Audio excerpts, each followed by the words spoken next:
मेरा नाम है राजीव कुमार बजाज यानी आर के बी, और एज यूजुअल हमेशा की तरह मैं हूँ एडवोकेट प्रदीप नाम्बियार जी के साथ। प्रदीप जी नमस्कार। नमस्कार सर, नमस्कार। आप सबको जय हिंद, जय महाराष्ट्र, जय भवानी, जय शिवाजी, वंदे मातरम। वंदे मातरम। नेशन नाउ की तरफ से आप सब लोगों को वंदे मातरम। प्रदीप जी, तो भूपेश बघेल साहब के पास क्या है कि मतलब अभी मुझे लग रहा है कि जो सबसे फेमस डिपार्टमेंट है भारत सरकार का, मुझे लगता है कि बहुत ही जल्दी दस्तक देगा उनके दरवाजे पर, कहेगा भैया चलिए लगा ऐसा रहा है। अब पता नहीं असल में क्या होगा, लेकिन the opposition's charge of course is that why is this happening only around the elections? Ashok Gehlot साहब के बेटे पीसीसीआई के जो वो माशाल्लाह जो चीफ हैं वो राजस्थान में, और उसके अलावा बंगाल में, और अब छत्तीसगढ़ में, मतलब ये समझ जो जा रहे हैं अभी क्यों जा रहे हैं? बट वो सर राहुल गांधी जी तो पहले से चिल्ला रहे कि opposition is being targeted, the minorities are being targeted, the judiciary is being intimidated, right wing activism it's on the high, और लोकतंत्र खतरे में है। तो राहुल गांधी जी लगातार इस चीज आरोप लगा रहे हैं। We'll of course talk about that, and we'll also talk about the conversation that the Prime Minister Mr. Modi had with Mr. Rishi Sunak, बिल्कुल Prime Minister, और ये सुनने में आया कि उन्होंने उनको कहा कि भाई देखिए वो there has to be zero tolerance for extremism and any kind of violence, yes, and any kind of violence and terrorism. Because of the kind of posters that these pro-Palestinian rallies carried last Sunday, when they brought London to a standstill, the bridge over the Thames, and those anti-Jew posters, deaths to the Jews and stuff like that. That was like horrible, reminiscent of what took place during the Second World War in Germany, where anti-Semitism was at its height. I think that has raised its head again, and the Prime Minister, I think, expressed India's concern over that. That UK should not be used as a safe haven for terrorists, because today it is Palestine, tomorrow it will be Khalistan, or Kashmir for that matter. I think the UK Prime Minister should know what he has to do. And do remember, Armistice Day is coming up, that is when the First World War ended, and they have announced a rally, pro-Palestine rally, even on that day. So as the Prime Minister said, the UK Prime Minister said, there is a cenotaph right near Whitehall, where it's a very solemn ceremony to remember the dead of the First World War, all those boys and girls who died, including, by the way, about I think 180,000 Indian soldiers during the First World War. And he said that these people don't even seem to care about the dignity of that event. So the chief of the Metropolitan Police in London has been told, please use your powers and do whatever you have to do. If you have to ban the rally, do so. So I think UK is going in a direction which is somewhat alarming. Sir, under the guise of freedom of speech, your acts cannot be anti-national interest, because if the country, if the state, if the government has taken a stand, the whole country is usually supposed to follow it. Usually. And you are supposed, एक सीमा होता है कि how long can you stretch? You can articulate your differences. But in this mammoth जो demonstrations है जिस प्रकार से जा रहा है, it was just a little less than being violent. So you are come to a new level where you are stretching the horizons of freedom of speech, expression, faith, worship and belief. All the time you cannot take. When the state has taken a stand that these the guidelines and this is what the national interest talks about, you can't go beyond that. I mean your acts has to be, you can have dissent, but a creative dissent, but this is not dissent. This is coming out in the open and supporting a cause contrary to the views of the state. And that has to be taken. I mean, it has to be taken seriously, because if we don't hit this... सीधी सादी बात है, नरेंद्र मोदी जी ने जब कहा पहले दिन जब जो वायलेंस हुई अक्टूबर 7 को कि भाई हम लोग इजराइल के साथ हैं, जिस प्रकार की हिंसात्मक गतिविधियां हामस के द्वारा की गई हैं, भारत उनका निषेध करता है, और भारत आज की तारीख में उन निहत्थे यहूदियों के साथ खड़ा है जिनको बेरहमी से काटा गया, मारा गया, जिनकी गर्दनें काटी गईं, जिनको दौड़ा दौड़ा करके मारा गया, और तो और छोड़िए छोटे छोटे बच्चों तक को आपने नहीं छोड़ा, ऐसा नरेंद्र मोदी जी ने कहा। और उसके बाद जब इजराइल का काउंटर अटैक हुआ तो उनका भाई इजराइल के पास पूरा हक है अपने आप को बचाने के लिए और रिटेलिएट करने के लिए, लेकिन वहां पर भी जरा आप संयम बरतें। आप ये देखें कि बच्चों को, निहत्थे जो नागरिक हैं, जो नॉन कॉम्बैटेंट्स हैं, उनको आप ज़्यादा नुकसान ना पहुंचाएं। और तो और छोड़िए, India is actually sent aid to Palestine. So I think the government has taken a very balanced stand, and we are very proud of the Prime Minister for it. At the moment with us from the BJP, we have Mr. Vinayak Ambekar. Ambekar साहब नमस्कार। नमस्ते sir. नमस्कार sir, कैसे हैं? आपकी दुआ है sir. आपकी तबीयत कैसी है? बिल्कुल जबरदस्त sir, thank you very much, thank you very much. अब बिल्कुल ठीक हूँ सर, डेंगू हो गया था बीच में, लेकिन अब बिल्कुल ठीक हूँ। वंदे मातरम सर आपको। वंदे मातरम। सर मैं अभी प्रदीप जी और मैं वही बात कर रहे थे कि भाई एक बात, जो भारत सरकार है, भारत सरकार सबकी सरकार है, बीजेपी की सरकार नहीं है, सीधी बात है। हाँ, भारतीय जनता पार्टी की मेजॉरिटी है, प्रधानमंत्री उनका, प्रधानमंत्री सबका होता है, लेकिन एक बार भारत सरकार ने अगर कोई स्टैंड ले लिया है तो उसके बाद मतलब उसमें नुक्ताचीनी करना, उसमें उल्टा सीधा जो कुछ करना वो गलत है। जैसे इजराइल और फिलिस्तीन का जो मसला है, उसमें एक बार नरेंद्र मोदी जी ने जो कुछ कह दिया और भारत सरकार ने जो कुछ कह दिया, उसके बाद इस प्रकार की जो अभी वक्तव्य आ रहे हैं कांग्रेस की तरफ से, समाजवादी पार्टी की तरफ से, AIMIM की तरफ से, मुझे नहीं लगता वो शोभा देता है। अंबेकर साहब जी, आपका बिल्कुल सही है। एक बार देश के प्रधानमंत्री जी ने कुछ स्टैंड ले लिया है तो पूरे देश को उनके स्टैंड को समर्थन करना चाहिए जी। और वैसे हम देखेंगे तो प्रधानमंत्री जी ने बहुत अच्छा स्टैंड लिया है। एक तो उन्होंने टेररिज्म को कंडेम किया है और फिर उनको बोला है, प्रधानमंत्री जी का एक स्टैंड रहा है कि इंटरनेशनल रिलेशन में डायलॉग, डिप्लोमेसी और डिस्कशन, ये तीन ही मार्ग हो सकते हैं। हिंसा का मार्ग नहीं अपनाना चाहिए किसने भी, ये उनका हमेशा का स्टैंड है। वो इस केस पे भी उन्होंने लिया है और दोनों देशों को चर्चा से सुविधा मार्ग निकालने की ये उनको विनती की है। तो प्रधानमंत्री जी ने एक बार ये स्टैंड लिया तो उसके बाद में किसी पार्टी ने, किसी नेता ने उसके विरुद्ध स्टैंड लेना ये गलत है, देश के दृष्टि से ये गलत है। जी दुरुस्त बात। और उसके अलावा जिस प्रकार लांछन लगाए जा रहे हैं कि भाई क्योंकि बेंजामिन नेतन्याहू और नरेंद्र मोदी जी की बड़ी अच्छी दोस्ती है, क्योंकि उन्होंने वहाँ से पेगासस सॉफ्टवेयर खरीदा था लोगों के ऊपर निगरानी रखने के लिए, टेलीफोन को हैक करने के लिए, इसकी वजह से प्रधानमंत्री जो हैं वो इजराइल के साथ खड़े हैं। मतलब I think that is being ridiculous and I think that is hitting below the belt which is not done. मुझे नहीं लगता कि ये शोभा देता है किसी भी इतनी वरिष्ठ पार्टी, 150 साल पुरानी पार्टी है साहब। मतलब क्या हो क्या गया इनको? आपको क्या लगता है क्या हुआ है? अंबेकर साहब क्या लगता है आपको क्या हो गया इनको?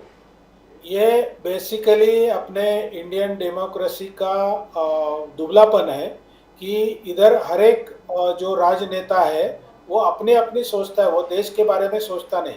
खाली प्रधानमंत्री जी है वो देश के बारे में सोचते हैं और अपनी पॉलिसी डिसाइड करते हैं। तो राहुल जी ने ये बोलना कि उनको पेगासस सॉफ्टवेयर मिलता है करके प्रधानमंत्री जी इसराइल का बाजू लेते हैं, तो हम भी बोल सकते हैं ना कि आपको अतिरेकी से मदद मिलती है करके आप पैलेस्टीनियों की बाजू लेते हैं या हमास की बाजू लेते हैं, ये हम भी आरोप कर सकते हैं। मगर ऐसी जो गलत बात है वो भाजपा कभी करता नहीं है। राहुल गांधी जी को शोभा देता रहेगा ऐसी बातें, तो उनको करने दो, हमको कोई उसमें ऐतराज नहीं है। अंबेडकर साहब, मगर एक चीज है कि अगर बहुत सारे ऑपोजिशन लीडर्स को एप्पल से नोटिफिकेशन आ रहा है, एप्पल से नोटिफिकेशन ये आ रहा है कि your device is compromise by state sponsored attackers, और ये सारा जितने भी नोटिफिकेशंस आ रहा है वो ऑपोजिशन लीडर्स को आ रहा है। तो जा फिर के जो पूरे इंडिया अलायंस के सब जितने भी नेता हैं वो बार बार यही बोल रहे हैं कि लोकतंत्र खतरे में है, opposition leaders are being targeted, उनका स्पाइंग हो रहा है, उनका स्नूपिंग हो रहा है। तो क्या सरकार को कोई ऐसे चीज करना, एक्ट करना पड़ेगा जहां वो न्यूट्रलिटी दिखाए कि हम इसके पीछे नहीं है, ये स्टेट स्पॉन्सर्ड मशीनरी नहीं है, ये स्टेट स्पॉन्सर्ड अटैकर्स नहीं है। तो क्या सरकार को कोई कदम नहीं उठाना चाहिए उसको दिखाने के लिए that we are totally neutral, we are not into this?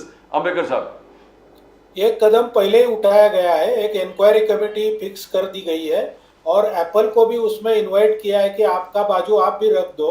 और एप्पल ने ये पहले क्लियर कर दिया है कि ये जस्ट प्रिकॉशनरी वार्निंग है, ये कोई सच नहीं है, एक प्रिकॉशनरी वार्निंग है। वो कैसे दी गई, क्यों दी गई, पूरे इंडिया में दी गई, क्या पूरे वर्ल्ड में दी गई, ये सब उन्होंने स्पेसिफाई करना चाहिए और उसके लिए उनको कमेटी के सामने बुलाया गया है। कमेटी के सामने वो जब आएंगे अपना एक्सप्लेनेशन देंगे जी। तो इसके ऊपर पूरा प्रकाश पड़ जाएगा। जी, लेकिन अंबेडकर साहब आपके लिए अच्छी खबर आ रही है हर जगह से। पहले क्या था कि जितने भी स्टेट थे इधर उधर, चारों के चारों जो बड़े स्टेट हैं, और एक मिजोरम जो है, मिजोरम भी बड़ा ही स्टेट है आजकल, तो मतलब नॉर्थ ईस्ट को आप इग्नोर नहीं कर सकते। एक ज़माना था कि नॉर्थ ईस्ट के स्टेट के बारे में कोई ज़्यादा कोई बात नहीं करता था, लेकिन मोदी जी जब से आए हैं तो पूर्वोत्तर के ऊपर बड़ा ध्यान गया है लोगों का। एक मिजोरम को छोड़ करके और तेलंगाना को छोड़ करके बाकी हर जगह पे there has been a search in the support for the BJP. BJP के समर्थन में थोड़ी सी मूवमेंट आगे बढ़ी है। राजस्थान में कल जो एक सर्वे आया था एनडीटीवी का, उसमें ये दिखाया गया है कि राजस्थान में शायद भारतीय जनता पार्टी आगे है। मध्य प्रदेश में भी कांटे की टक्कर है, 51% बीजेपी की तरफ है, 50% जो है वो माशाल्लाह कांग्रेस की तरफ है। और छत्तीसगढ़ में तो अभी अभी खैर वो ईडी का भी मसला चल रहा है, कुछ महादेव ऐप का लेकर के वगैरह, उसके बारे में भी बात करेंगे। लेकिन पहले ये बता दें कि ये कैसे हुआ कि this surge which is taking place in favour of the BJP at this late stage, ये कैसे हुआ? क्योंकि अभी तक तो ये था कि कांग्रेस हर जगह में जीत रही है, अब ऐसा लग रहा है कि इतना आसान नहीं होगा। सर, ये कैसा है कि एक कांग्रेस का मीडिया मैनेजमेंट का पहले कमाल था। अरे सर, मीडिया मैनेजमेंट तो आप करते हैं, कांग्रेस वाले जो बोलते हैं उनकी तो कोई बात ही नहीं सुनता। सर क्या बोलते हो आप? तो हो सकता है ना ऐसा सर, बेसिकली पहले ऐसा रिपोर्ट आना और बाद में ऐसा रिपोर्ट आना। तो बेसिकली मैंने, आपको याद रहेगा तो आपके साथ जब पहले बात हुई थी, मैंने कॉन्फिडेंस से बोला था, आप बोले आपका कॉन्फिडेंस गलत है। तो बीजेपी को ग्राउंड वर्क के ऊपर, बीजेपी के खुद के ग्राउंड वर्क, सर मैंने गलत नहीं बोला था, मैंने ये कहा था, मैं उम्मीद करता हूं कि आप ठीक बोल रहे हैं।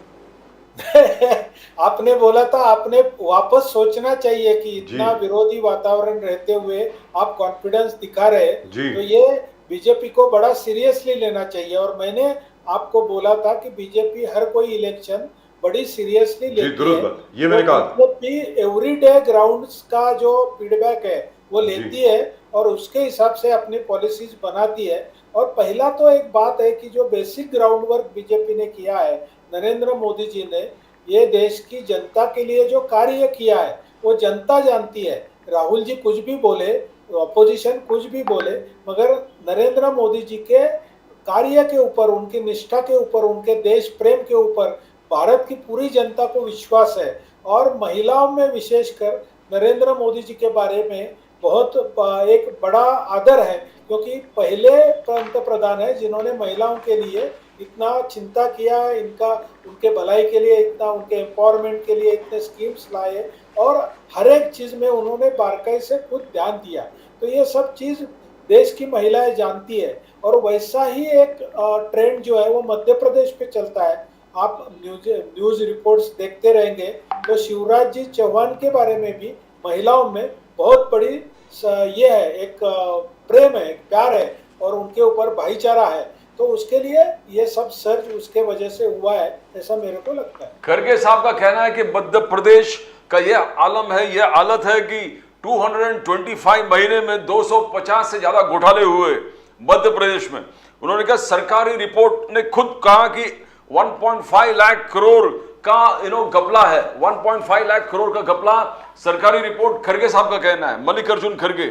ईडी, सीबीआई, इनकम टैक्स को मोदी साहब, सेंट्रल एजेंसीज अभी ऑपोजिशन को टारगेट करने के लिए रेड्स चालू कर दिए, मगर अपने ही घोटालों में आपने एनफोर्समेंट सेंट्रल एजेंसीज को इस्तेमाल नहीं करते, ना ईडी का इस्तेमाल होता है, ना सीबीआई का इस्तेमाल हो रहा है। तो ये बड़े बड़े घोटाले जो मध्य प्रदेश में गिनाए, व्यापम घोटाले, अलग अलग घोटाले, तो सर क्या खड़गे साहब सही कर रहे हैं व्हेन ही सेज 250 से ज्यादा घोटाले हैं Ambedkar Sahab, and they are going, Congress is going to perform excellently and this घोटाला is going to bring the BJP down?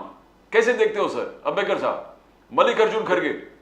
Kharge साहब इलेक्शन स्पीच दे रहे हैं और उस स्पीच में ये बात सब कह रहे हैं, यदि कोई घोटाला है उनको उनके पास उसकी पुख्ता जानकारी है तो उन्होंने क्या करना चाहिए, तो पहले पुलिस कंप्लेंट, एफआईआर, सीबीआई के पास जाना, सीआईडी के पास जाना, ईडी के पास जाना, ऐसा कुछ करना चाहिए ना। उन्होंने इलेक्शन में भाषण देके उस भाषण के दौरान कुछ आरोप लगाना और फिर भाग जाना, ये तो कोई अच्छे राजनेता का लक्षण नहीं है ना सर। और उनके जो नेता है राहुल जी गांधी, वो तो 2019 से पहले गली गली घूमे थे कि चौकीदार चोर है, मगर क्या हो गया उसका।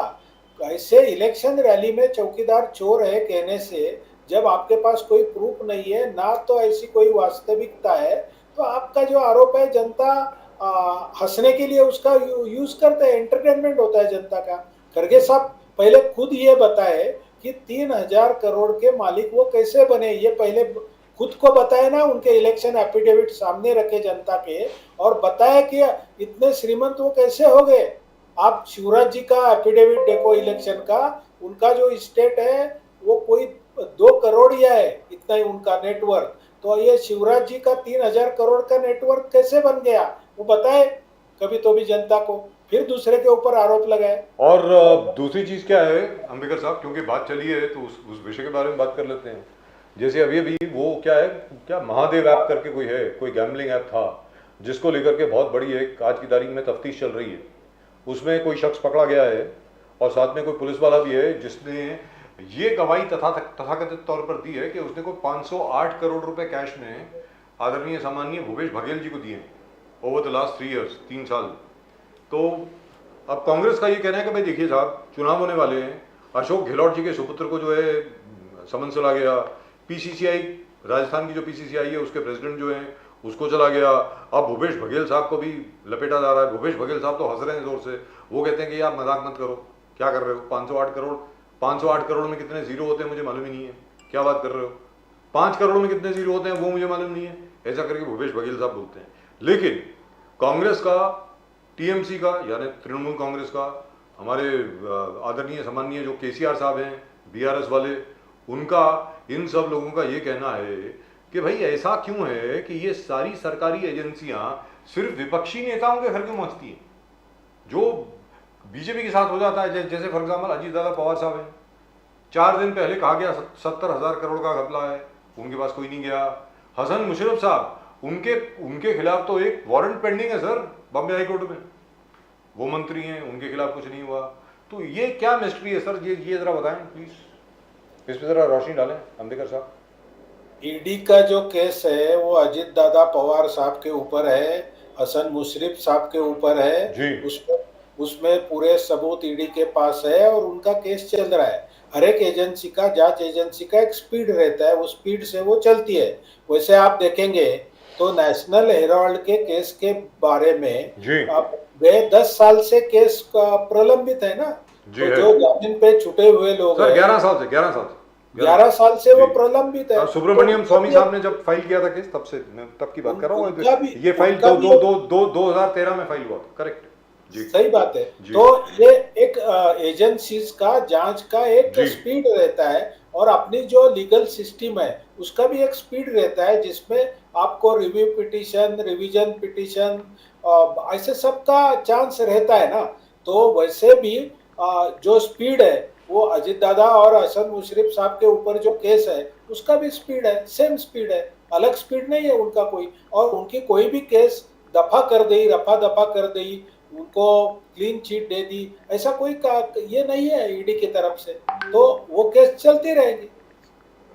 अंबेडकर साहब, जो आपने कहा कि राहुल गांधी जी ने पहले कहा चौकीदार चोर है, तो बार बार फिर बहुत सारे आरोप लगाए, माफी मांगे, डिफेमेटरी कंटेंट मोदी साहब के खिलाफ बोले थे, उसके लिए फिर माफी मांगना, तो अलग अलग चीज आपने कहा। मगर अभी राहुल गांधी जी का कहना है कि मैं नरेंद्र मोदी नहीं हूं, बिकॉज मैं झूठ नहीं बोल सकता। मैं अपना वादा निभाता हूं, मैं झूठ नहीं बोल सकता। नरेंद्र मोदी जी झूठ बोलते हैं, 15 लाख में झूठ बोला, जीएसटी छोटे व्यापारी को फायदा पहुंचाएगा, वो झूठ बोला, नोटबंदी से ब्लैक मनी खत्म होगा, वो झूठ बोला, किसान बिल से किसानों को फायदा होगा, राहुल गांधी जी कहना वो भी झूठ बोल दिया।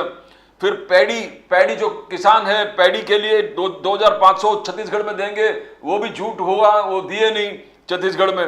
कर्ज, किसान कर्ज माफ करेंगे ये बोला था छत्तीसगढ़ में, वो भी नहीं हुआ। तो अभी राहुल गांधी जी का कहना है कि मैं नरेंद्र मोदी नहीं हूं बिकॉज मैं झूठ नहीं बोलूंगा। तो how do you see this new kind of thing? पहले तो आपने कहा कि दूसरा, पहले इलेक्शन में चौकीदार चोर था, अभी बोलता मैं नरेंद्र मोदी नहीं हूं। अंबेडकर साहब, राहुल गांधी जी को अभी तक वो क्या है यही समझ में नहीं आया है, यही उसका कारण है। और पहले बोलते थे मैं सावरकर नहीं हूँ, अभी बोलते हैं मैं नरेंद्र मोदी नहीं हूँ, फिर बोलते हैं मैं चौकीदार नहीं हूँ। अभी ये सब चीज चलता है। उनका क्या है कि उनका खुद का दिमाग तो है नहीं, उनके जो गाइडिंग फोर्सेस है, जो मीडिया एजेंसी है उनकी, वो जैसा स्क्रिप्ट उनको देते हैं, उन्होंने लिख के दिया कि खेत में जाके मुंडा सा बांध के तुम एक पैडी का कटिंग करो, तो वो करते हैं, फोटो आप है वो। दूसरे मिनट को जाके एसी में जाके स्नान करके अच्छे कपड़े डाल के बाहर निकल जाते हैं। तो ऐसे जो नाटकबाजी है उससे जनता का दिल नहीं बहलाया जा सकता। राहुल गांधी जी को जो बोलना है, राहुल गांधी जी के ऊपर जनता का विश्वास बैठे, ऐसा यूपीए सरकार के 10 साल के कार्यकाल में उन्होंने क्या किया, कितनी पॉलिसीज जनता के लिए डिसाइड की, कितने चीज के ऊपर उन्होंने गवर्नेंस के ऊपर ध्यान दिया, कौन से मिनिस्ट्री का जिम्मेदारी लिया, कौन से मिनिस्ट्री को चला के दिखाया, ये तो कभी जनता को हिसाब दे। मोदी जी करके तुम खुद का टाइम पास कर रहे हो और प्रधानमंत्री बनने का सपना देख रहे हो। 10 साल तुम्हारे पास चांस था कि तुम कुछ तो भी गवर्नेंस का, एडमिनिस्ट्रेशन का एक्सपीरियंस ले सकते थे, वो आपने नहीं किया। और अभी आप ये नाटकबाजी, जुमलेबाजी कर रहे हैं, उसको कोई मीनिंग नहीं है। जनता पूरा समझती है कि इस आदमी में कोई दम नहीं है। जी, लेकिन यही बात भारतीय जनता पार्टी ने और भारतीय जनता पार्टी के नेतृत्व ने हिमाचल प्रदेश और कर्नाटका में कही, और दोनों जगह आप हार गए। तो आपको ऐसा क्या लगता है कि इस बार आपकी जो कैंपेन है वो ज़्यादा कारगर होगी मध्य प्रदेश में, छत्तीसगढ़ में, राजस्थान में, तेलंगाना में, मिजोरम में? अंबेडकर साहब, देखिए, कर्नाटक और हिमाचल का आपने उदाहरण दे दिया जी। तो आपको ऐसा कहना है क्या कि कर्नाटक और हिमाचल प्रदेश में राहुल गांधी जी के वजह से कांग्रेस जीती, ऐसा आपको कहना है क्या? आपका ऐसा कहना है क्या? आपका रिसर्च है क्या ऐसा? देखिए साहब, कांग्रेस के जितने भी नेता हैं वो बार बार ये कहते हैं कि राहुल गांधी की भारत जोड़ो यात्रा की वजह से कांग्रेस में एक नई जान आई है और उससे बहुत फायदा हुआ है कर्नाटक में भी और हिमाचल में भी, इसके बावजूद कि हिमाचल में भारत जोड़ो यात्रा नहीं गई थी, ऐसा कांग्रेस का कहना है। आप बताएं सर। कांग्रेस की कंपल्शन है राहुल गांधी है, और राहुल गांधी जी को, और राहुल गांधी के सिवा कांग्रेस चल नहीं सकती, ऐसा कई कांग्रेसियों का कहना है। वैसे जो बुजुर्ग लोग हैं उनका कहना है कि इस आदमी के साथ कांग्रेस नहीं चल सकती। G23 आपने सुना है, देखा है उनके स्टेटमेंट सर, उसमें से 6 के 7 तो बाहर ही हो गए, तो 23 बचे कहाँ सर? हाँ, तो 16 रह गए। नहीं, ऐसा कर करके पूरा पार्टी खाली कर देंगे, मगर वो राहुल गांधी जी है, उनका कंपल्शन है। सोनिया जी जब तक। तो सर ये बताएं कि क्या जो कर्नाटक में हुआ, चलिए मान लेते हैं कि उसमें राहुल गांधी का कोई रोल नहीं रहा होगा जैसा आप बोल रहे हैं, लेकिन कांग्रेस तो जीती है। इसी प्रकार मध्य प्रदेश में जैसे वादे उन्होंने कर्नाटक में किए, वैसे ही वादे आज की तारीख में मध्य प्रदेश में कर रहे हैं। और जहां उनकी सरकार है छत्तीसगढ़ में, उन्होंने वादे ऑलरेडी इंप्लीमेंट कर दिए हैं, राजस्थान में भी कर दिए हैं। वो 200 यूनिट फ्री दे रहे हैं इलेक्ट्रिसिटी का, छत्तीसगढ़ में भी 250 यूनिट फ्री दे रहे हैं, साथ में गोबर भी खरीद रहे हैं, गौमूत्र भी खरीद रहे हैं और गौशाला भी बना रहे हैं। मतलब आपका जो एजेंडा है वो पूरा का पूरा जो है वो इम्प्लीमेंट कर रहे हैं छत्तीसगढ़ में। तो सर मुश्किल तो होगी ना थोड़ी सी आपके लिए? मुश्किल तो जरूर होगी, ये उनका इलेक्शन का जुमला है, जनता ये समझती है। आप जो राजस्थान की बात कर रहे हैं कि उधर वो कोई स्कीम चला रहे, मगर वो स्कीम के साथ साथ राजस्थान में जो अन्याय अत्याचार हो रहे वो भी जनता के सामने है। और कोई स्कीम चलाने से सिलेक्टिवली वो ऐसा अन्याय अत्याचार को जनता भूल नहीं सकती है। और राजस्थान में जो इंटरनल जनमत है, वो जनमत अशोक जी गहलोत के विरुद्ध है। ये सब मीडिया ने भी रिपोर्ट ये है। और दूसरी बात ऐसी है कि राजस्थान की एक परंपरा रही है कि कोई भी जो उधर का जो विनिंग पार्टी रहता है वो दूसरे बार आता नहीं है। करेक्ट। वो क्यों नहीं आता है? क्योंकि राजस्थान की जनता ये हिसाब रखती है उस आदमी का, और उस आदमी के तरफ से कुछ गलती हो गई, भले उसने उनको राशन फ्री दिया हो, मगर उसके नैतिकता में, उसके व्यवहार में, सामाजिक शांतता में, सामाजिक प्रश्नों में उससे कोई गलती हो गई तो जनता उसको माफ नहीं करती है। इसीलिए राजस्थान में वो चुन के आने वाले नहीं है, भले कितना भी फ्री में बांटे। और लेकिन सर वहाँ पर एक और चीज़ आ रही है सामने, पता नहीं इसके बारे में आप बोलना चाहेंगे कि नहीं, क्योंकि राजस्थान के साथ मैं बहुत फेमिलियर हूँ, बहुत अच्छी तरह जानता हूँ राजस्थान को। क्योंकि वसुंधरा राजे जी को तकरीबन आप लोगों ने साइडलाइन करके रखा हुआ, सामने नहीं है अभी। उसको लेकर के कहीं तकलीफ तो नहीं हो सकती बीजेपी को? कोई तकलीफ नहीं हो सकती सर। बेसिकली ऐसा है कि एज के हिसाब से हर कोई लीडर का एक पार्टी में स्थान रहता है, वो कितना एक्टिव हो सकता है, वो कितना जिम्मेदारी ले सकता है, उस हिसाब से उतनी जिम्मेदारी उनको दी जाती है। मोदी जी का स्ट्रिक्ट रूल है कि at the age of 75 everyone should retire, क्योंकि तो ही पार्टी जिंदा रह सकती है। जिंदा इस हिसाब से कि जिंदा दिल लोग, युवा लोग उसमें सहभागी हो सकते हैं, आगे आ सकते हैं, और ये पार्टी की हमारे परंपरा है। बट अंबेडकर साहब, आप अभी पूछ रहे थे कि राहुल गांधी के कैपेसिटी से क्या कर्नाटक जीता, आपने प्रश्न उठाया। बट आप देखोगे कि वहां पर कांग्रेस में स्टेट लेवल लीडरशिप को बहुत promotion, delegation of power, delegation of authority, और वो बीजेपी में शायद नहीं दिख रहा है। जैसे राजस्थान में आपने चर्चा किया कि वसुंधरा जी को बाहर रखा, एमपी में बीजेपी ने उनको जो एग्जिस्टिंग चीफ में शिवराज जी को थोड़ा दबा के रख दिया है। ऐसा एक वातावरण बन रहा है पूरे देश में, जो लोग ऑब्जर्वर्स है उनको ऐसा लग रहा है कि BJP central leadership is not delegating powers to state leaders.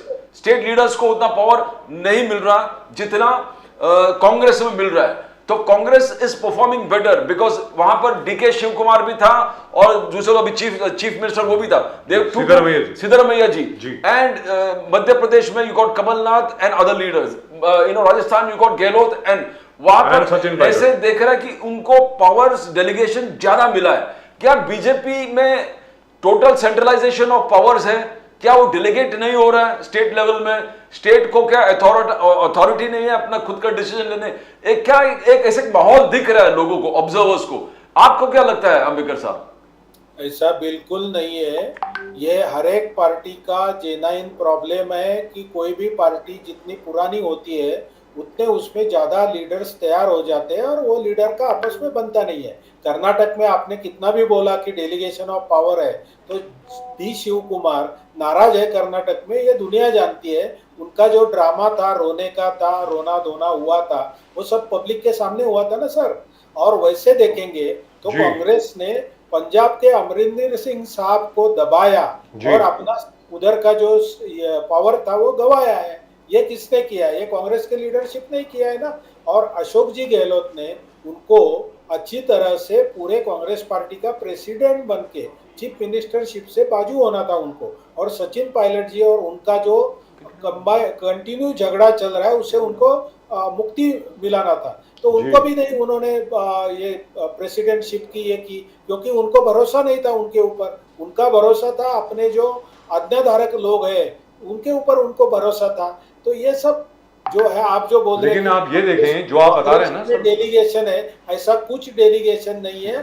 Congress के नेतागण ये स्टेट लीडरशिप को 3-3 दिन 4-4 दिन मिलते भी नहीं है, इसलिए। लेकिन आप ये बताएं सर, कई नेता बाहर गए हैं। लेकिन आप ये बताएं सर, जो आप बात कह रहे हैं बिल्कुल दुरुस्त बात है कि भाई कांग्रेस में ये हुआ, इधर ये हुआ, उधर ये हुआ, वगैरह वगैरह, बिल्कुल ठीक है आप जो बता रहे हैं। लेकिन फिर भी आज की तारीख में सबको मालूम है कि अगर कांग्रेस जीत के आती है राजस्थान में तो अशोक गहलोत जी मुख्यमंत्री होंगे। सबको मालूम है अगर कांग्रेस जीत के आती है मध्य प्रदेश में तो कमलनाथ जी मुख्यमंत्री होंगे। छत्तीसगढ़ में अगर जीत के आती हैं तो भूपेश बघेल जी होंगे। लेकिन बीजेपी में कोई नाम नहीं आ रहा है सामने। शिवराज सिंह चौहान साहब का तो नाम प्रधानमंत्री जी भी नहीं ले रहे, मामा जी का नाम। अभी जितनी भी पिछली उनकी सभाएं हुई हैं, ऐसा क्यों है कि शिवराज सिंह चौहान जी का भी नाम लेने से इतरा रहे हैं प्रधानमंत्री जी? मध्य प्रदेश की रैलीज में। ऐसा क्यों है सर? किसका भी नाम लेने से किसी को ऐतराज नहीं है। ये एक चीज है कि आप जैसा बोल रहे हैं वैसा कांग्रेस ने कर्नाटक में पहले बोला था क्या सिद्धरामैया जी हमारे मुख्यमंत्री रहेंगे, ऐसा बोला था क्या? सर बोला नहीं बोला। सर उन्होंने कहा था कि ये डिसाइड होगा सिद्धरामैया जी और डीके शिव कुमार जी के बीच में, ऐसा कहा गया। तो करेक्ट है आपका कहना। तो ये तो जो लेजिस्लेचर पार्टी है वो डिसाइड करती है और अंदर उन्हीं बात जो रहती है वो मैं आपको बताता हूँ। ऐसा किसी के ऊपर भरोसा नहीं रहना, किसी को साइडलाइन करना, ऐसा कभी हुआ नहीं है। मोदी जी ने शिवराज जी को हमेशा साथ में रखा है और साथ में ही रखेंगे। ऐसा सर ये भी कहा जा रहा है कि शिवराज सिंह चौहान साहब जो हैं वो क्योंकि लाल कृष्ण आडवाणी, सुषमा स्वराज जी, अरुण जेटली जी, अटल बिहारी वाजपेयी वो वाले ग्रुप के थे, तो आज की तारीख में जो अभी रूलिंग डिस्पेंसेशन है बीजेपी में, नरेंद्र मोदी जी और अमित शाह के और जेपी नड्डा साहब के की छत्र छाया में जो बीजेपी चल रही है, वहां पर उनके साथ कोई तनावग्रस्त स्थिति थोड़ी सी उत्पन्न हुई है, ऐसा है क्या? बिल्कुल नहीं है। ये जो सब आपने नाम गिने जी, वो सब पार्टी के वरिष्ठ नेता है। उन्होंने जो सिस्टम डाल के दिया है उस सिस्टम पे ही तो पार्टी चल रही है ना। उन्होंने ही सिस्टम डाला है। और उन्होंने क्या सिस्टम डाला है? नरेंद्र मोदी जी क्यों आगे आए? तो नरेंद्र मोदी जी इसलिए आगे आए कि यूथ को चांस देना चाहिए, इसलिए तो नरेंद्र मोदी जी को सर वहां पर कोई डाउट नहीं है। मैं आपसे वहां पर मेरा कोई जरा भी डाउट नहीं है, क्योंकि देखिए साहब जहां तक नरेंद्र मोदी जी का प्रश्न है, जहां पर मोदी जी आता था ना वो हमारे सचिन तेंदुलकर और विराट कोहली, सुनील गावस्कर तीनों कंबाइंड है। वो जहां पर आ जाते हैं तो उनकी डबल सेंचुरी तो बननी है, इसमें कोई दो राय नहीं है। लेकिन वो स्टेट के मुख्यमंत्री तो नहीं बनेंगे ना सर। और जो आपने अमरिंदर सिंह साहब की जो आपने उदाहरण दिया, नवजोत सिंह सिद्धू साहब की वजह से और ना जाने कितने लोगों की वजह से इन लोगों ने अमरिंदर सिंह जी को बाहर कर दिया। अब मेरा ये कहना है कि अब ये कहा जा रहा है कि कांग्रेस ने सबक सीख लिया है, इसलिए अशोक गहलोत जी को डिस्टर्ब नहीं किया गया, भूपेश बघेल जी को डिस्टर्ब नहीं किया गया, कमलनाथ जी को मध्य प्रदेश में डिस्टर्ब नहीं किया जा रहा। ये वजह है। सर बताएं अंबेडकर साहब। सर ऐसा सबक तो हर पार्टी सीखती है ना सर। ऐसा थोड़ा ही है कि कांग्रेस ने सबक सीखा और बीजेपी सबक नहीं सीखेगी। बीजेपी जो जो उस समय का निर्णय रहेगा वही लेती है। और मैं तो महाराष्ट्र के बारे में पक्का विद कॉन्फिडेंस कह सकता हूं कि सेंट्रल लीडरशिप ने हमारे देवेंद्र जी फडणवीस जी को हमेशा पूरा फ्री हैंड दिया है, तुम डिसाइड करो। वैसे सेंट्रल लीडरशिप का मत अलग था, मगर देवेंद्र जी ने बोला कि अपने को उद्धव ठाकरे साहब के साथ ही इलेक्शन लड़ना है, तो सेंट्रल लीडरशिप ने उनका कहना एक्सेप्ट कर दिया। हाँ, बाद में उनको पछतावा हो गया रहेगा देवेंद्र जी को, वो बात अलग है, मगर उनके कहने पर सेंट्रल लीडरशिप ने एक्सेप्ट किया ना उस समय में। बट अंबेडकर साहब आप पूरे लोकसभा के हिसाब से देखोगे 38% वोट शेयर था 2019 में। क्या आपको लग रहा कि राहुल गांधी और कांग्रेस, इंडियन नेशनल कांग्रेस ने आपका 38% हिंदुत्व वोट पर हमला किया है, जब उन्होंने कहा कि 84% जो है ओबीसी एससी एसटी मिलके है और इनके लिए मैं लड़ूंगा और इनका जातीय जनगणना करना जरूरी है? तो क्या Rahul Gandhi ji 84% of voting class को कम्युनिकेट कर रहे हैं? ये आपको खतरा लग रहा है कि एससी एसटी ओबीसी सब मिलके जो 84% राहुल गांधी जी टारगेट कर रहे हैं, कहीं ना कहीं आपके 38% हिंदुत्व वोट को डगमगा जाएगा उस चीज से? बिकॉज वो जातीय जनगणना एवरी प्लेटफॉर्म, चाहे वो स्टेट इलेक्शन हो या कोई दूसरा रैली हो, उनका यात्रा हो, ये कंटिन्यूस उनका नारा है जातीय जनगणना, और वो टारगेटिंग कर रहे हैं 84% of OBC SC ST vote. Sir Ambedkar साहब, क्या ये पूरा कैलकुलेशंस टोटली हेवायर जाएंगे बीजेपी का? 100% नहीं जाएगा, क्योंकि ये जो कम्युनिटीज का आपने नाम लिया, उस कम्युनिटीज को कांग्रेस ने कितना तकलीफ दिया है। आपको मालूम है कि मंडल कमीशन का रिपोर्ट आया था, ओबीसी को रिजर्वेशन देना था, तो टांग किसने अड़ाई? कांग्रेस ने अड़ाई। एससीबीसी, ये जो एक कमीशन स्थापन होना था जिसको वैधानिक दर्जा देना था, ये काम किसने किया? तो बीजेपी ने किया। आपको मालूम है कि कोई भी रिजर्वेशन का इम्प्लीमेंटेशन ऑल इंडिया कोटा में ओबीसी के लिए किया तो किसने किया? तो नरेंद्र मोदी जी ने किया। और आपको शायद ये भी मालूम है कि नरेंद्र मोदी जी खुद ओबीसी है। तो राहुल गांधी जी कोई भी ऐसा केंद्र सरकार में कितने सेक्रेटरी है उसमें खाली 4 ओबीसी है। अरे भैया, केंद्र सरकार में जितने मंत्री है उसमें 65% एससी एसटी और ओबीसी है और वो भाजपा के है, भाजपा के मंत्री, भाजपा ने उनको मंत्री बनाया है। तो ये सब चीज उनको मालूम नहीं है। मैं वापस आपको बोलता हूँ कि राहुल गांधी जी के वक्तव्य को ना तो जनता सीरियसली लेती है, ना वो खुद सीरियसली लेते हैं। आज एक बात करते हैं, कल एक बात करते हैं। जो एजेंसी के द्वारा आया हुआ जो स्क्रिप्ट है वो पढ़ के बताते हैं। अभी वो बोलते हैं कि ओबीसी खाली सिर्फ 4 सेक्रेटरी है, ये भी बात गलत है सर। एससी और एसटी को उनको क्यों निकाल रहे उसमें से? वो बाकी तो सब कोई फॉरवर्ड क्लास के नहीं है सेक्रेटरी। एससी है, एसटी है, उसका एक तहत फॉर्मूला है, उस फॉर्मूला के हिसाब से ही सेक्रेटरी बनते हैं ना। ये बात उनको मालूम नहीं है कि रिजर्वेशन का स्ट्रक्चर क्या होता है। रिजर्वेशन में 50% ही जो ओपन कैटेगरी के लोग हैं वो उधर आ सकते हैं। तो ये उनको मालूम नहीं है क्या लेकिन करेंगे? सर वो that is a very bad example, very frankly speaking, and I agree with you there, because in any event at the moment those people who are secretaries कौन बने हैं अभी आज की तारीख में 2023 में? कौन लोग हैं जो 1992-93 बैच के लोग हैं? अरे भाई 92-93 बैच के जो लोग थे तब तक मंडल का पूरी तरीके से इम्प्लीमेंटेशन नहीं हुआ था। और सीधी वो बात है। कांग्रेस की अरे वजह सर से वो नहीं बाकी हुआ। सब लोग जो ओबीसी आएंगे वो 94, 95, 96 बैच वाले होंगे। उसके बाद आप 4 साल के बाद देखिए ना कितने ओबीसी आते हैं। मतलब ये तो कोई मतलब ये तो निरर्थक बात है, ये कोई बात नहीं, वेरी फ्रैंकली स्पीकिंग। और दूसरा क्या है मैं आपसे जानना चाहता हूं क्योंकि अभी ये बात चल रही है and you seem to be in a mood to talk sir. जिस तरीके से लास्ट टाइम कांग्रेस ने, राहुल गांधी जी ने राफाल के ऊपर एक बहुत बड़ा अभियान चलाया, राफाल के ऊपर, राफाल डील में चोरी हुई है, ये हुआ है, वो हुआ है, वो हुआ है, चौकीदार चोर है वगैरह वगैरह। आज की तारीख में भले वो टीएमसी हो, भले वो कांग्रेस हो, भले वो समाजवादी पार्टी हो, भले वो स्टालिन साहब हो, भले जो भी हो, हर एक कोई अडानी जी के ऊपर फोकस कर रहा है। आम आदमी पार्टी हो, हर एक कोई बोल रहा है मोदी अडानी, मोदी अडानी, अडानी की बात मानते हैं मोदी जी और कुछ नहीं करते। उससे क्या कोई फर्क पड़ेगा कहीं पे? बिल्कुल नहीं पड़ेगा, क्योंकि अडानी जी की गए 9 साल में खाली अडानी जी का प्रोग्रेस हुआ है ऐसा ये जो लोग बता रहे हैं। तो लोग देख रहे हैं ना, उनके गांव के आदमी का भी प्रोग्रेस हुआ है और कितने इंडस्ट्रियलिस्ट नए आए हैं। 37 ये जो है यूनिकॉर्न्स बने हैं, जो बच्चे थे, मतलब जो युवा थे, वो एकदम सामान्य फैमिली से आके आज करोड़ों का बिजनेस कर रहे हैं।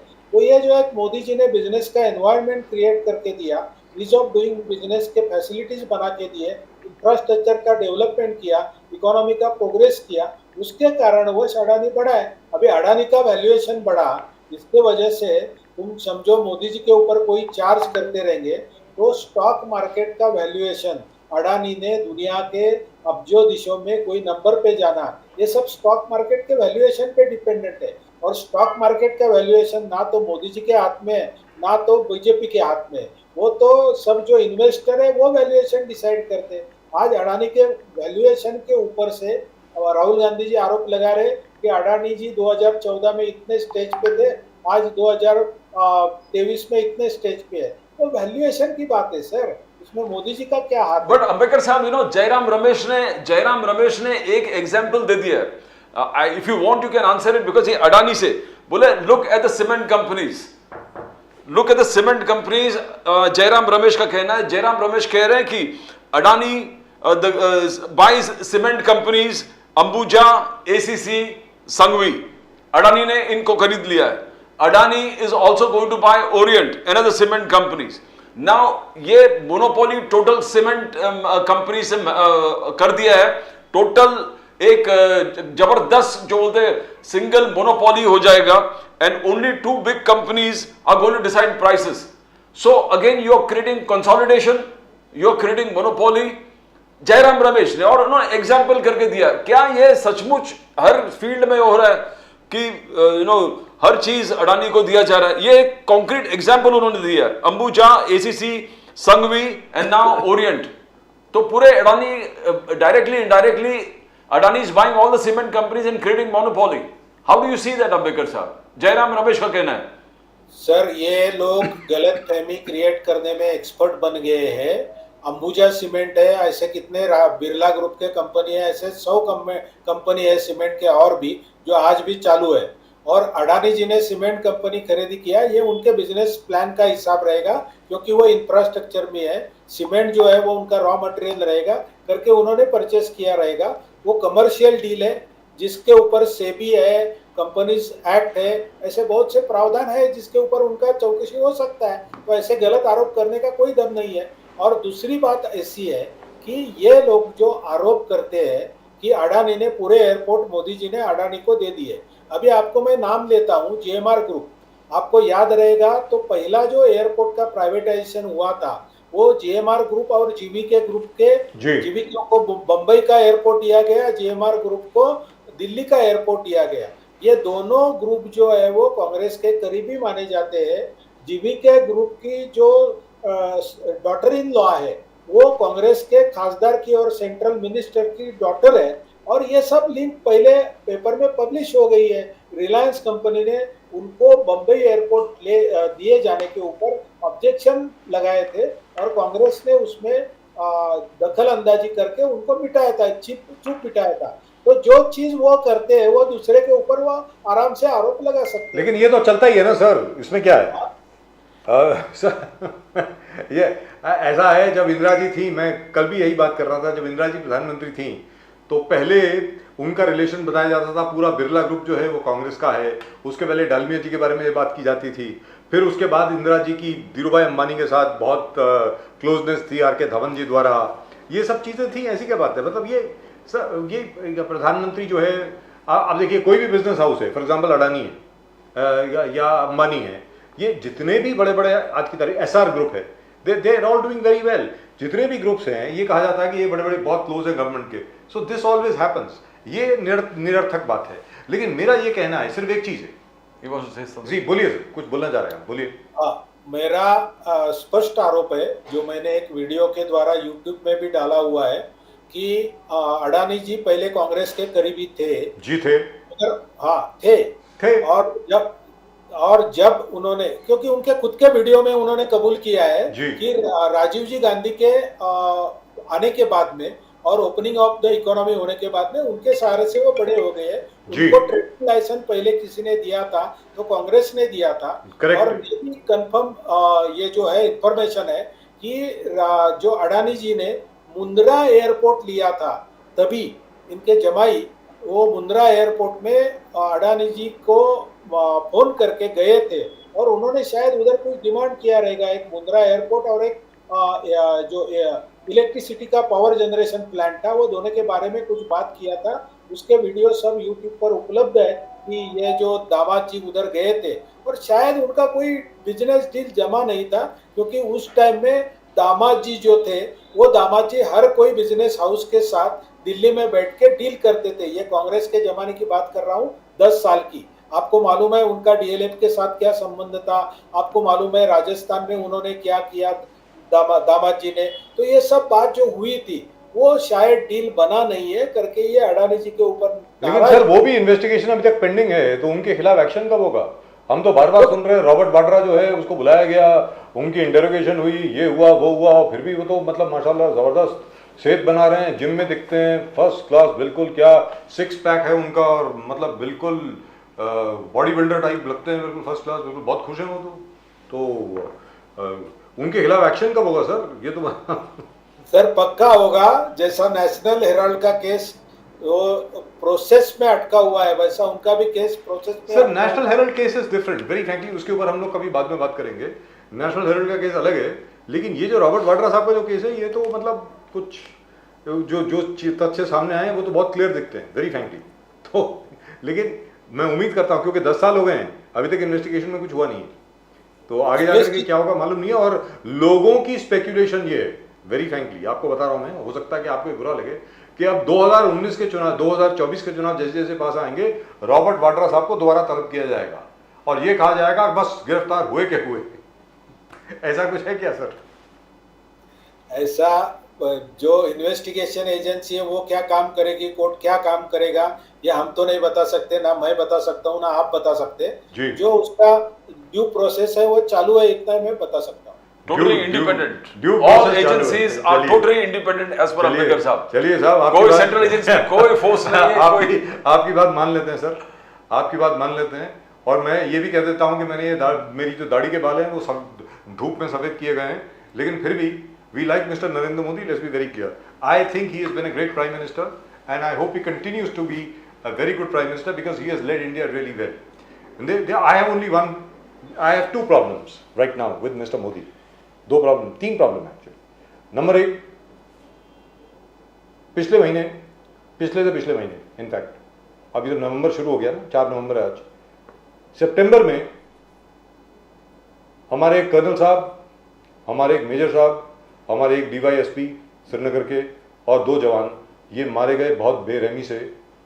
आतंकवादी अंदर आए, उनको मार के चले गए, ठीक है, उन आतंकवादियों का खात्मा कर दिया गया।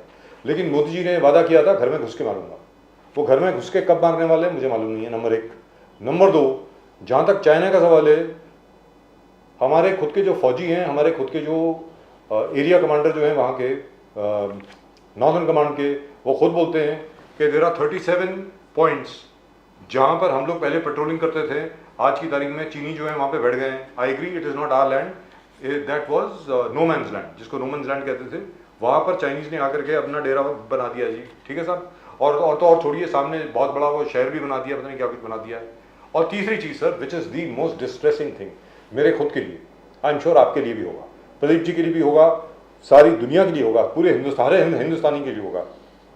कतर ने जो हमारे 8 नेवल ऑफिसर्स को मृत्यु दंड दे दिया है बिना किसी सबूत के, बिना, और तो छोड़िए sir, we have not even been provided with the evidence. क्या एविडेंस है वो तक नहीं दे रहे। इनका क्या होगा sir? Because we believe mister Narendra Modi.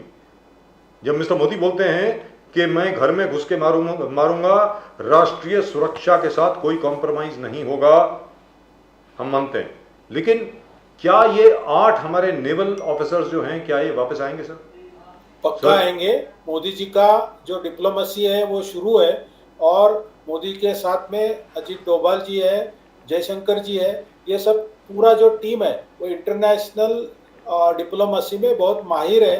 तो उनको बल का प्रयोग करके लाना या डिप्लोमेसी का प्रयोग करके लाना या चर्चा का प्रयोग करके लाना, ये उनका डिसीजन है, वो चलता है, मगर वो लाएंगे, इतना तो मैं पक्का बोल सकता सर 1 साल से तो ला नहीं पाए, मैं उम्मीद करता हूं कि अभी ले आएंगे। और अगर ना लाए तो मेरा तो सजेशन ये होगा, मैं तो पहले दिन से बोल रहा हूं जब से ये खबर आई है, जो हमारा एयरक्राफ्ट कैरियर है ना INS विक्रमादित्य, उसके साथ एक पूरा बैटल ग्रुप भेज दीजिए, हमारे 8 डिस्ट्रॉयर साथ में भेज दीजिए, और जो भी करना पड़े कर दीजिए, लेकिन उनको वापस लाइए। लोगों को ये मालूम होना चाहिए भारत के साथ आप खिलवाड़ नहीं कर सकते, सीधी सादी बात है। पक्का होगा sir. Sir, we expect it. Let's be very clear. Yes, We sir. know you are from the RSS. I am sure the RSS will not stand for it. राष्ट्रीय स्वयंसेवक संघ जो है, अगर इन 8 नेवल ऑफिसर्स के कुछ हो गया तो सबसे पहले प्रोटेस्ट करने वाले संघ के लोग होंगे। सर ये याद रख लीजिएगा, इनको कुछ होना नहीं चाहिए सर। राष्ट्रवाद, राष्ट्र सुरक्षा, ये टोटली मोदी साहब के साथ सर्वोपरि है, जुड़ा हुआ है, सर्वोपरि है। और लोग पागल है, टोटली विश्वास है इस सरकार We पर, believe राष्ट्रवाद, राष्ट्र सुरक्षा सर, मेरी तो रिक्वेस्ट ये होगी, उस विश्वास को तोड़िएगा नहीं। अंबेडकर साहब पक्का होगा सर, ये तो उनका काम चालू है, इतना ही मैं बोल सकता हूँ। वो क्या चालू है मुझे भी मालूम नहीं है जी। मगर जो उनका एक डिप्लोमेसी है उसका सहारा लेके वो पूरा काम करेंगे, ये मेरे को पक्का मालूम। I hope that happens. I really hope that happens. Ambedkar साहब, I hope what you're saying is true, and I hope nothing happens to our boys. वो अपनी फैमिलीज के पास वापस आएंगे। और सर 1 साल के लिए उनको सॉलिटरी कंफाइनमेंट में रखा गया है, एक छोटे से सेल में, उनको किसी से मिलने नहीं दिया गया, कुछ नहीं। हाँ, अपनी फैमिली से फोन पे बात हुई है, कॉन्सुलेट एक्सेस दिया गया है, लेकिन उनको सॉलिटरी कंफाइनमेंट में रखा हुआ, ये क्या है? और अभी मालूम पड़ा है कि देयर इज अ वेरी, बहुत बड़ा पाकिस्तानी हाथ है उसमें, कतारियों के को इन्फ्लुएंस करने के लिए। हाँ, एक चलते चलते एक और सवाल सर, छोटा सा। सर जो इजराइल के ऊपर अटैक हुआ है, हामस ने जो अटैक किया है, उसके अंदर यह बताया जा रहा है कि हो सकता है कि चाइनीज का भी कुछ हाथ हो, क्योंकि आप जरा वो अमित शाह साहब बोलते हैं ना क्रोनोलॉजी समझिए, तो क्रोनोलॉजी जरा आप समझें। G20 की मीटिंग हुई भारत में, बहुत सक्सेसफुल हुई। पहले कनाडा ने शोर मचाना शुरू कर दिया कि हम लोगों ने जाकर के कनाडा में किसी खालिस्तानी को मार दिया। उसके बाद ये हो गया कि भारत ने एक इंडिया, मिडल ईस्ट, यूरोप एक रूट प्रपोज किया, the silk route. Silk route जो है कि यहां से वहां तक जाने के लिए, जिसमें हाइफा पोर्ट जो है इजराइल में, that by the way will be the keystone around which it will be built. और वो हाइफा पोर्ट जो है वो अडानी के पास है। तो सर इसके बारे में कोई खबर मिल रही है आपको कि कहीं ऐसा तो नहीं है कि इसकी वजह से, क्योंकि चाइना का जो बेल्ट एंड रोड इनिशिएटिव है वो तकरीबन खत्म हो चुका है, नष्ट भ्रष्ट हो चुका है। आज यूरोप में और यूएसए में they were willing to stand as guarantors for this new route। इसकी वजह से भी हो सकता है कि मिडिल ईस्ट में भी बहुत बड़ी प्रॉब्लम चल रही हो। Have you heard something like that sir? Yes sir, और बेसिकली ऐसा है कि मैं तो क्लियर कट बोलता हूँ आपको कि राहुल जी गांधी जो है वो चाइना के बड़े एजेंट है। आपको मालूम है कि नहीं, मुझे मालूम नहीं, मगर अभी फिलहाल वो उज्बेकिस्तान में गए थे 3 दिन के सीक्रेट टूर पे।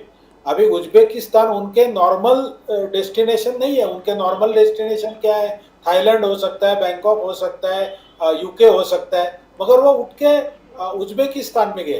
तो जो बात बोली जा रही है वो ऐसी बोली जा रही है कि जो जॉर्ज सोरोस है उनके कोई एजेंट उधर आए थे, जो एक बड़ी ऑथर है, और उस एजेंट को मिलने के लिए वो गए थे। तो राहुल जी गांधी ये फॉरेन से इंस्ट्रक्शन लेते हैं, ऐसा हमारा सबका कहना है, हमारी पूरी इंफॉर्मेशन है। और ये एक वर्ल्ड ओवर का ये एक बड़ा षड्यंत्र है कि भारत को किसी भी हालत में पावरफुल होने नहीं देना है। और इन सब लोगों का जो मंशा है वो भारत को दबाने का। भारत वो इसलिए वो हिंदू राष्ट्र का बात करते। मोदी जी ने कभी हिंदू राष्ट्र का बात नहीं किया, मगर उनको मुस्लिम वर्ल्ड का सिंपैथी चाहिए करके वो हिंदू राष्ट्र का बात करते। मोदी जी के मुस्लिम वर्ल्ड से अच्छे संबंध है, मगर इन लोग को प्रॉब्लम है। तो ये सब जो वेस्टेड इंटरेस्ट है ना साहब, आप जो बोल रहे हैं ये अडानी के पास हाइफा पोर्ट है, आपको मैं बता दूं अडानी के पास श्रीलंका का एक पोर्ट है जी जो है, चाइना लेना चाहता था, और वो चाइना को उठा के, उसलिए मोदी जी ने फोन किया कि चाइना को मत दे दो, इंडिया को दे दो, और इंडिया को, अडानी जी को वो पोर्ट दिया गया। तो ऐसे जो स्ट्रेटेजिक पॉइंट्स है ये बहुत है। और चाइना का जो एक बड़ा मंशा था कि पूरे वर्ल्ड को कंट्रोल करना, उसको मोदी जी ये बहुत बड़ा जो क्या बोल रहे ब्रेक लगा रहे। इसलिए वो मोदी जी के ऊपर जो भी कुछ पॉसिबल है, मैं तो बोलता हूँ जैसा जितने भी डिफिकल्टीज ला सकते हैं उतना लाएंगे, और वो पूरा प्रयास करेंगे कि मोदी जी को डिफीट करें। मगर मेरे को भारत की जनता के ऊपर पूरा विश्वास है जो कि मोदी जी वापस चुन के आएंगे, नहीं बहुमत के साथ चुन के आएंगे। Sir that is all right, वो तो इलेक्शन की बात हो गई। लेकिन मैं फिर चलते चलते मैं ये उम्मीद रखता हूँ कि हमारे जो 8 नेवी के जो ऑफिसर्स हैं वो वापस आए जल्द से जल्द अपने परिवार से। Deemed as a diplomatic failure कि Not एक just साल a- तक आप कुछ नहीं कर पाए। it will be a- India कटार रिलेशनशिप के बारे में external affairs, it will ministry be of a external tragedy. Affairs, what was ministry of external affairs doing so long? In fact, Mr. Jaishankar said he's shocked at what has happened. So how was he shocked? They were not keeping a tab on this, so on and so forth. But I hope it happens. But anyway, Mr. Ambekar, I think we have taken a lot of your time. But thank you very much, sir, for joining us. It's been an absolutely a great pleasure talking to you. और हमारे दर्शकों के लिए जो अंबेकर साहब ने आज कहा, क्या आप उससे सहमत हैं या नहीं हैं? अपने कमेंट्स जरूर भेजें. I would like to read them out on Monday. Please do send in your comments on what Mr. Ambekar has said, especially with regard to Mr. Narendra Modi and Mr. Rahul Gandhi, and of course the Chinese involvement in trying to create difficulties for India. Please do send in your comments. Thank you, sir. Ambekar साहब. Thank you, sir. Vande Mataram, sir. Vande Mataram. Right. So let's ask our friend.